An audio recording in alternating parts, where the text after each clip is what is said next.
What is going on, everybody? It is Bucky, and I am kind of sick right now, so if I sound a little stuffy or I blow my nose during this tutorial, then I guess you guys are just going to have to deal with it. But I'm going to teach you some Java in the meantime, so let's go ahead and get started. Actually, we took a break from GUIs for the next couple of tutorials. I'm going to be teaching you something about files. Now, you can create and modify files in Java just like most other programming languages. If you guys are saying, alright, what exactly is a file useful for? I'll give you guys the quick 1-2 of the main thing it's useful for. So far we created computer programs that use like variables and stuff like that, like store the number 5 in X, or store like the name Bucky in Y or something like that. But once they end their program, then all of these variables and methods are all gone.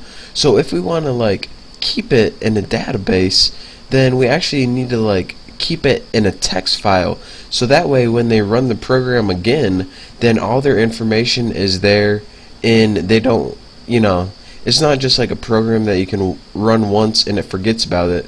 That way it can store your information on the computer, then when you run your program again, we can automatically load the values and stuff and get them again. So we'll be going over, we'll actually be building a program later on, but for now, let me get typing some code before I lose you guys. So let's go ahead and import the file class. So java.io.file, or you can import everything, but that's good enough. And what the file class does is, this is real simple. It doesn't create files or anything. All this class does is give you info about files, like whether it exists. It has a couple things like length, the path, the parent, stuff like that.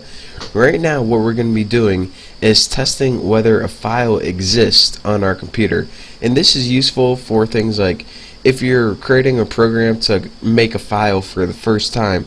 If it already exists, you don't want to create one again, or else it's going to delete it. So you want to see if it's there first, and then if it's there, you can like write to it. If it's not there, then you can create it. So simple enough. What you do is type the file class. We'll name it X. You can name it whatever you want. And then type new file, and what this does is the constructor takes the path of the file. So I actually know that I have a file in C, and you actually have to do this. Capitalize your directory, whatever it is, and if you do, I'll show you guys. Test is in the directory, and I have a file name greg.txt right there. So normally this would work, and that's a valid path name. But the thing is, when we're working with strings, that little backslash is the escape character. So this is, whenever you put this is going to try to escape this T and put a tab in G and stuff like this. So what we need to do when we're working with path names in Windows is actually need to put 2 backslashes like this. And when we do this, it views this as only 1 backslash, because remember, whenever we do backslash with a string, then it's going to try to escape it, because that's just how Windows is.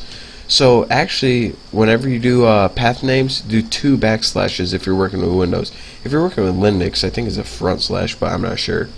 So now that we have this file that is stored in the variable X, we can do a couple things to it, and what we're going to be doing in this tutorial is simply check if it exists. So along with many of the built-in methods, we can do if X, what we just did, EX, and we'll just shortcut it right there.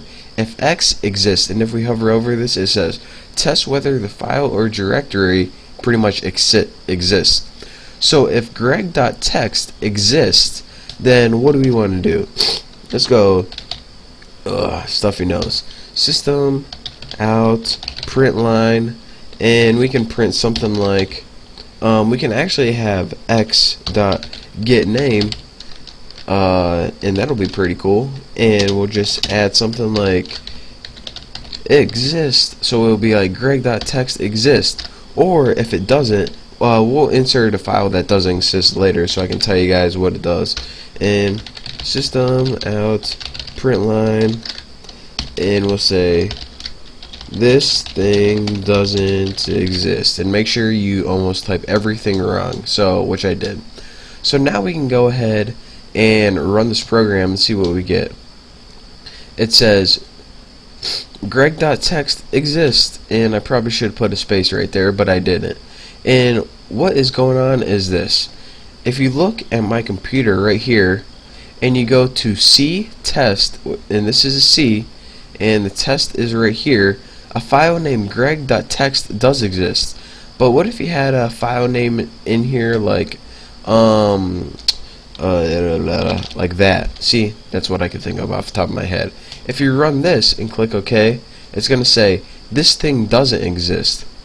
So that is how you can pretty much look for files in their existence using the file name and the exist properties, and I also taught you another one, the get name, pretty much to get the name of it.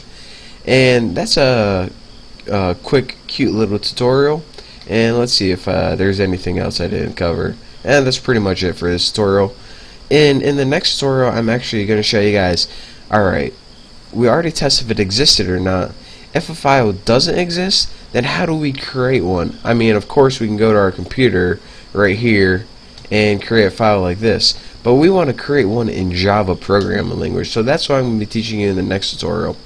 So for now, thank you guys for watching. Study this, and again, review one more time. You create an object from the file class, and as this constructor, it takes the path name of the file. And remember, when you're working with strings, you got to escape the backslashes. Then you test whether it exists. If it does exist, run load code to do anything, and if it doesn't exist, then you usually in here you want to write code to create the file. But for now, I just want to write a little prompt saying this thing doesn't exist. So thank you guys for watching. I hope you learned a little something. Don't forget to subscribe, and I will see you next time.